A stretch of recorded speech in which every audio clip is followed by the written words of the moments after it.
maybe they didn't hate dance, but they hated The structure the of everyday of it. The everyday, because it's not fun. Or even though, What do you mean it's not fun?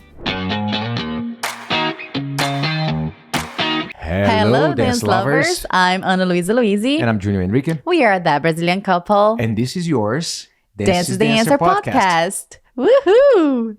High five. I'm not gonna lie, we thought we wouldn't be able to record anything this week, but here we are. Yeah, life, it's happening. Really fast. The high five is because our baby just learned how to do high five. High five. And everything now is high five. So what's new from this week? What's new from this week is that Junior started working out. I did. Monday was a different Monday. It's been a while. And Yeah. It's time. It's about time, you know? I know. It's very hard to really start over, you know? I know. It's very challenging because you know how it's done, but yet you're not in that pattern. So it's a shock. But I'm feeling good about it because I think it's going to change my whole being. And I know that 100% because I've done that my whole life. Every time I stepped out of my routine, when I get back and I get used to it, I feel like, wow, why did I stop this before? You know?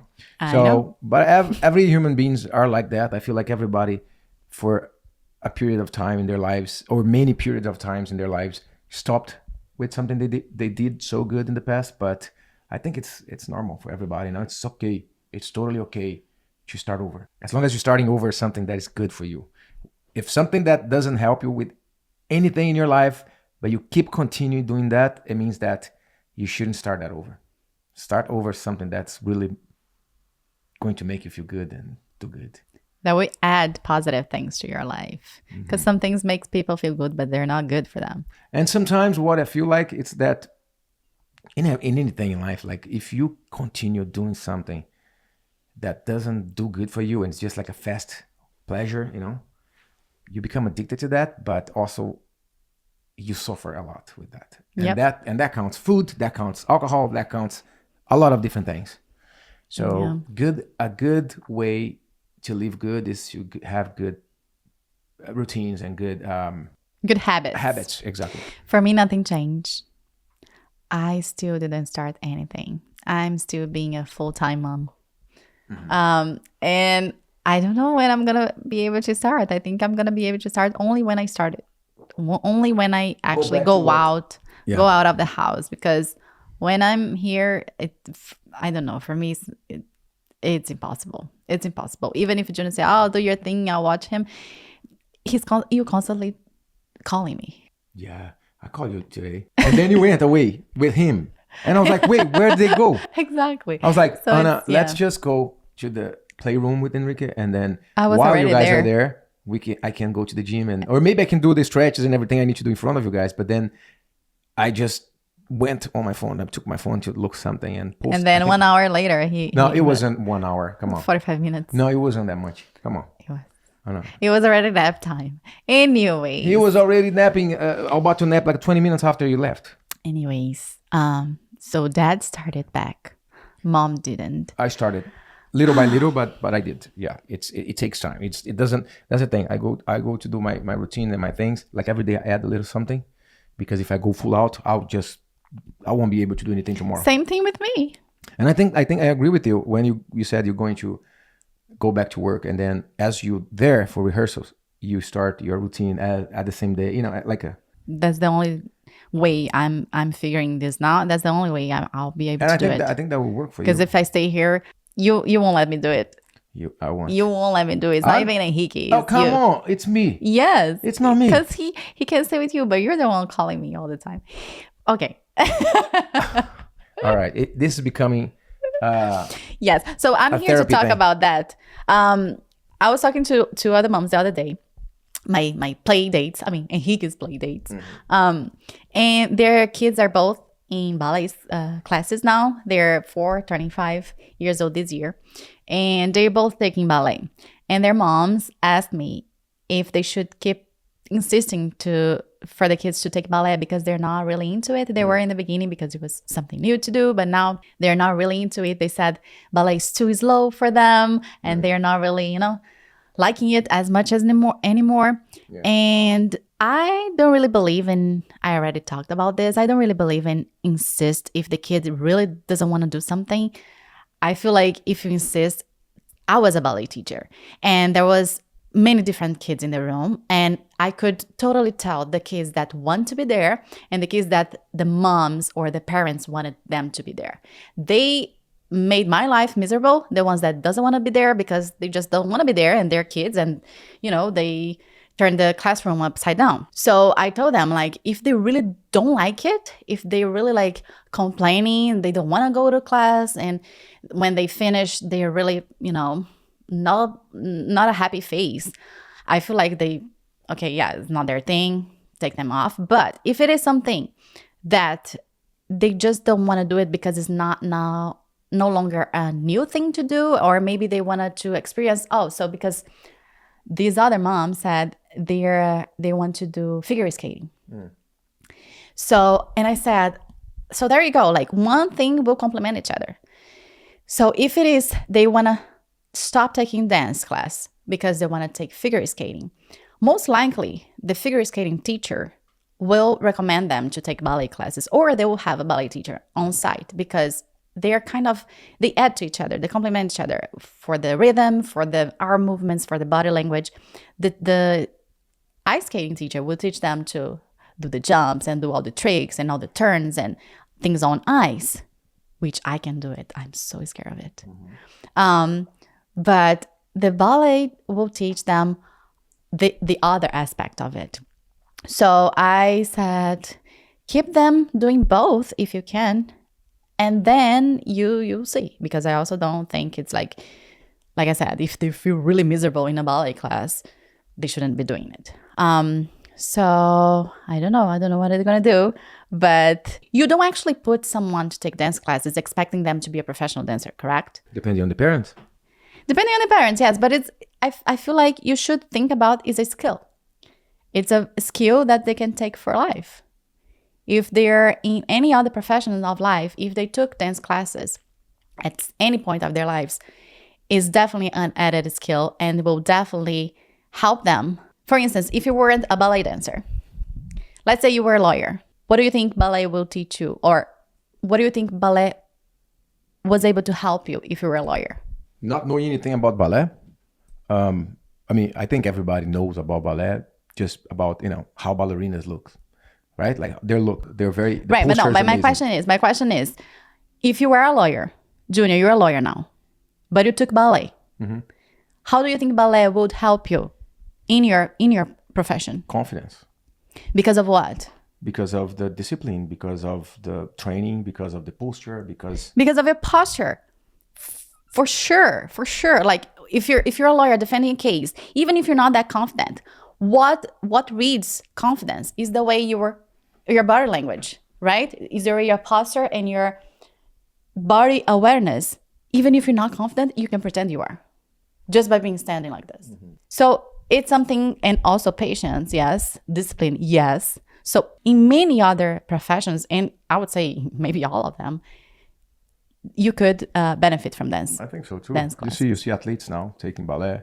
You see even football players, right? Yeah, they're huge. Yeah, it's going back now to everything when you started. I think that we talked about this before in previous episodes, but I think, like I said, some parents want their kids to just have a good time, because usually it's like, okay, I have a girl, she's gonna take ballet. It's very common. That's how it works, right? Yeah, that's how things goes. Yeah. Mm-hmm. Girls go take ballet, boys go play soccer or football or whatever, right? But a lot of times, as I mentioned before, it could be that the moms want the kids to do what they wanted to do, but they couldn't. So they weigh all of their expectations on the kids when they're taking ballet classes. Okay, good. Ballet can be fun if you have a little roommate, a little friend, a little... You meet people with ballet, right? The little girls, they meet friends there, they play with each other and everything. But once that discipline of ballet hits, if you don't like it, you're gonna hate it, because it's a lot. Yeah, but I don't think that's the reason why. I think 5 years old, they're not that disciplined. But my love, yet. I think that sometimes when you want something, of course, like we mentioned that before, we will show our baby or boy to different things until he finds whatever he likes, right? He can like a lot of things or everything or nothing until he really can choose for himself.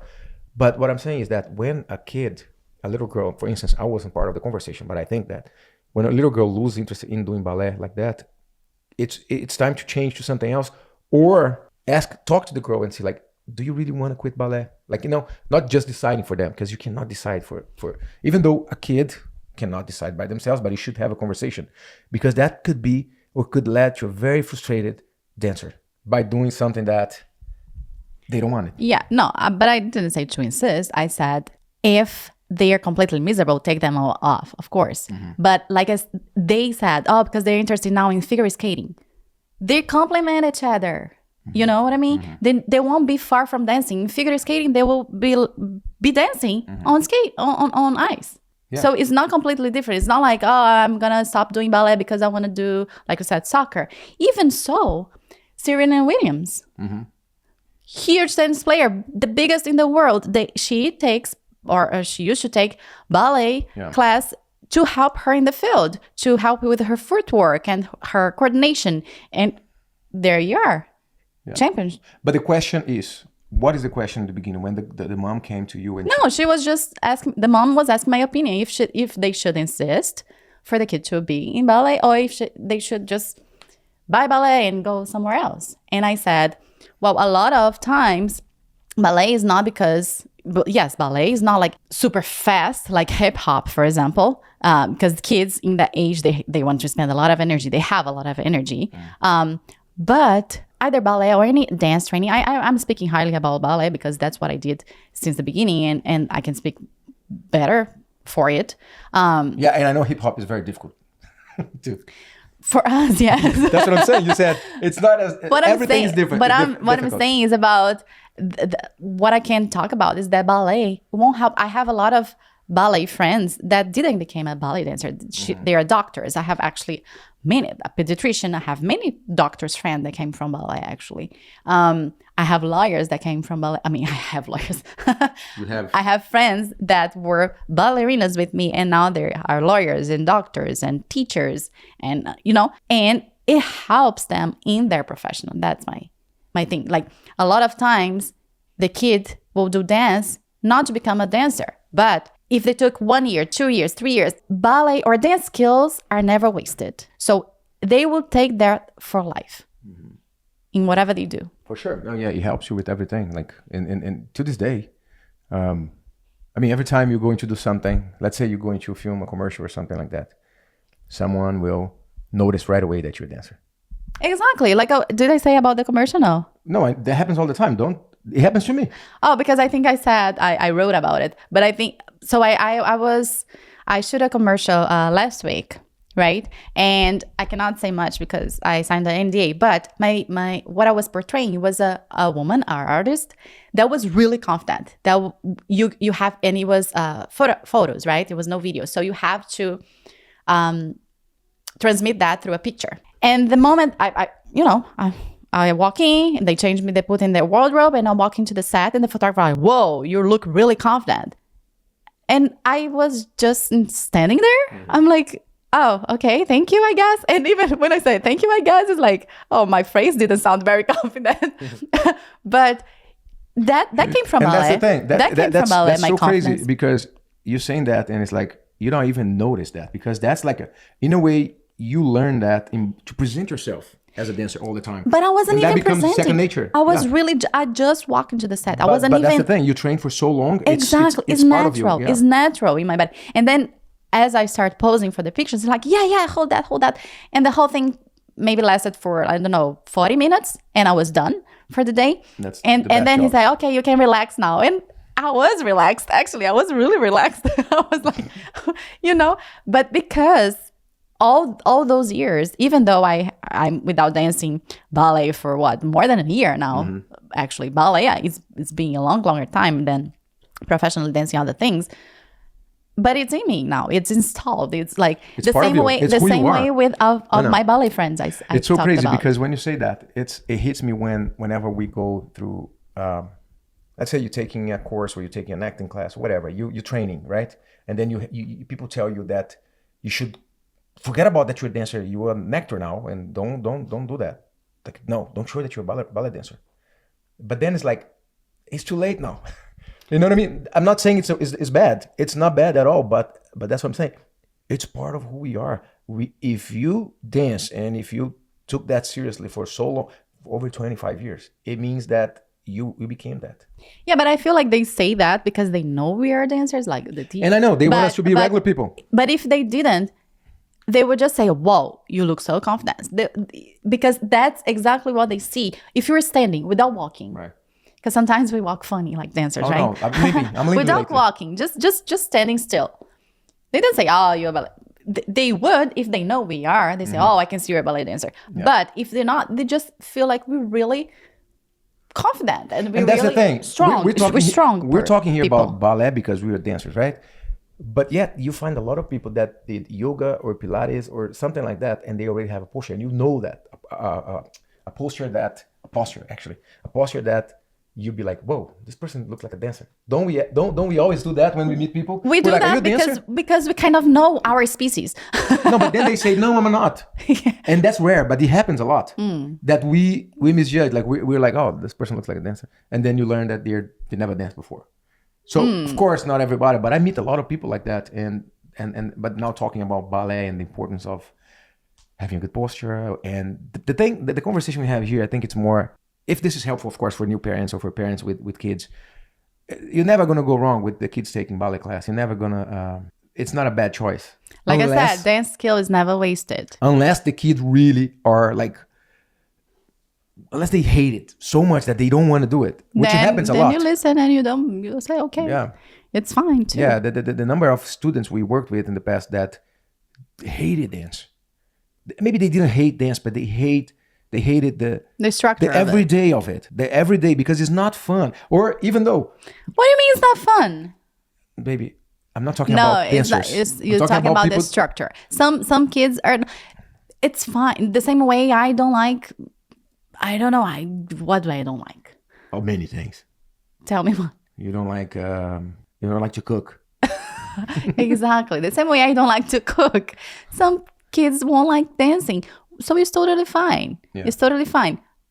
But like I said, the 1 week, maybe 1 week is too little, but like the 1 year they stay there is not a wasted skill. No. It's gonna, no matter what, no matter how long they take the classes, they will benefit from it and they'll remember till the day they die.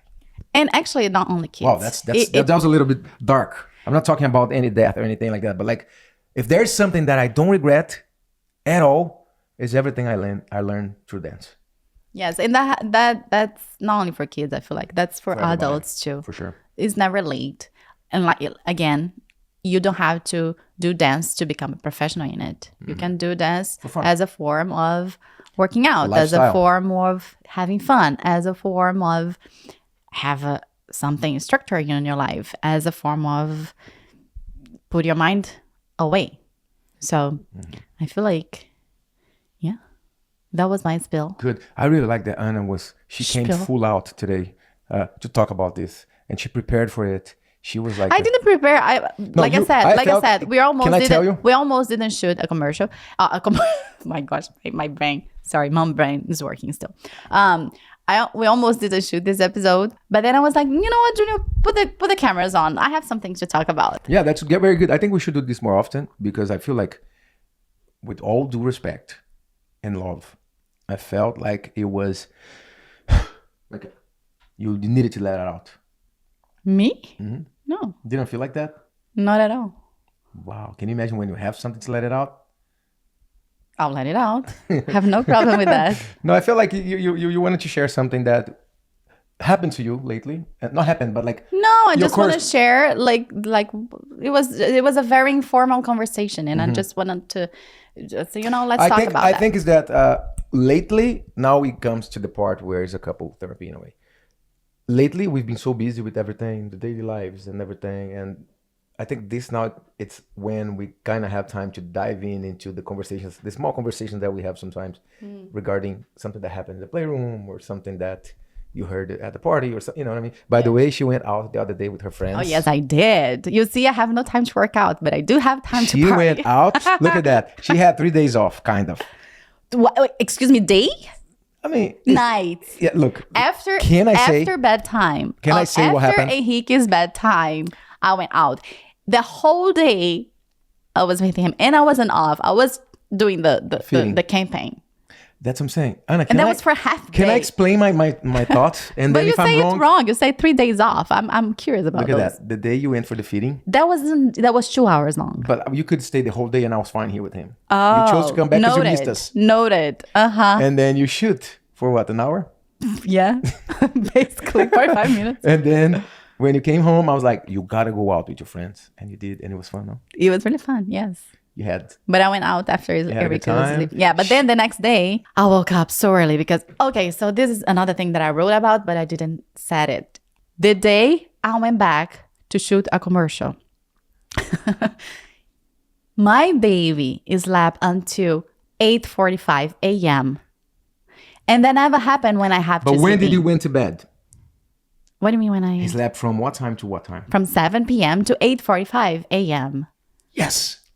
And that's, of course, the morning that I'm not home, that I have to leave at 7 a.m. Yeah. So this guy got an extra 2 hours of sleep. No, I did not, because I thought when you left, I thought he was going to wake up at some point. So I was like, let me go to the bathroom, let me do my things. And then at some point I was looking to the monitor and I was like, is he breathing? Like I was even like worried, you know? Is he? And then I looked and then he kind of like moved to the left side and I was like, oh yeah. So I did my things and everything. Then I text you. I was like, oh no, he's still sleeping. I mean, you could see in the monitor too, but yeah. And then I went out that night with my friends and I was hoping that I got home maybe 11:30 p.m. And she partied like a rock star. And then I got home at 11:30 p.m. and I was hoping like, oh, maybe, you know, it's a Saturday. He's going to sleep in again until 8:30 a.m. Oh. No, that didn't 7 happen. a.m. But still good. Can you tell the story about the Uber when your friend asked the Uber if he could take you guys to like a couple blocks away? Yeah, so we were in this town, but it was really, really cold. We went like to do, how do you call it? A pod. I was like in that film with the guy dies and they do the pottery. Pottery, yes. Pottery. We were doing that for her birthday. Ghost. That's the name of the movie, Ghost. And then after that, we're like, okay, let's go out for one last drink. And it was like a 10 minutes walk. But it was so cold that night. So cold. And we said, no, you cannot go. It's too cold. Let's take an Uber. But it was 7 of us. And then we were like, okay, we're going to take 2 Ubers. And then my friend said, no, it's okay. It's only 10 minutes walking. It's going to be what, 5 driving? No, we're going to take the same Uber. And they requested an Uber. Where's a regular Uber? Regular car size. And it was like, no, just wait. I'll handle it. And then she's like talking with the driver and And then all of a sudden she's like calling us to come in. Let's go, guys. And we fit actually 7 women plus their driver into a very regular 5-seat car. And I was just hoping, and I was like sitting, it was like 1, 2, I was the third one, and then 4, 5, and 6 was in our laps, each of our laps, and then the 7th woman was in the front with the driver. And I was just hoping that when we got there to the place, someone was like, can someone please tape this? Like it was like a circus car, you know, like when the clown has this little tiny car and then everything comes out of the car, yeah, like the elephant, and yeah, so that was us coming out of the car. The Uber said something regarding the size of the girls. Oh no, yes, because my friend was like, oh please, it's just like, it's not gonna be even 5 minutes driving, but it's 7 of us. Can you take us all? It's our friend's birthday. We just want to go for one last drink. And he's like, okay, are they skinny? And she's like, yeah, they're all very skinny. We're not big or anything, but we're all really tall. You guys are very tall. All of us. Very tall people.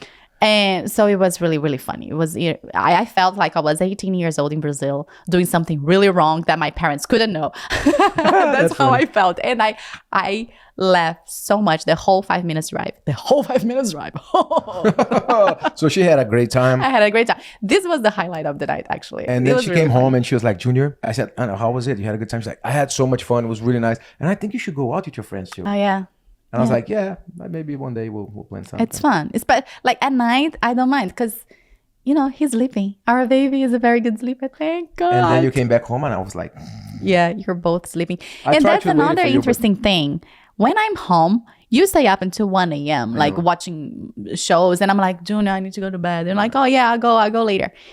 When I'm not home, I got home 11:30 p.m. and you're already sleeping. I'm like, how does that work? Well, I was like, I got really tired that day because I stayed with him for a little. Because you were missing me. No, you didn't stay with him longer. No, a little bit longer than usual. When? I don't know. I think we played a lot that day. No, he was sleeping. Oh, you're playing in the morning with him. Yeah, but then outside at night. Oh my gosh. Somehow, when you like, okay, I'm going to work doing something, it changed something in us. The same thing it does to you. I have to go more often to work. I think you should go to work, go out more often, party like a rock star. And yeah, but then the next morning, and then she came back home and she was like, I think we should go out often too. And I was like, yeah, let's do it. Yeah. Okay. Anyways, that came completely out of subject, but here we are. We did it. Episode number 2. Thank you guys for watching. Please don't forget to like and subscribe, and we'll see you next time. And actually, I want to ask if you ever danced in your life, like ever took dance lessons, and what are your professions now? And, maybe you tell me if that helped you in a surprisingly way or not. Or if you ever wanted to, but you didn't have a chance. Would love to hear a story too. And before anything, remember to shop our hoodies or our cup, our mug. All right? Now it's time for a dance. Cheers to you guys. Thanks for watching. We'll see you next time. 5, 6, 7, 8. Keep on dancing.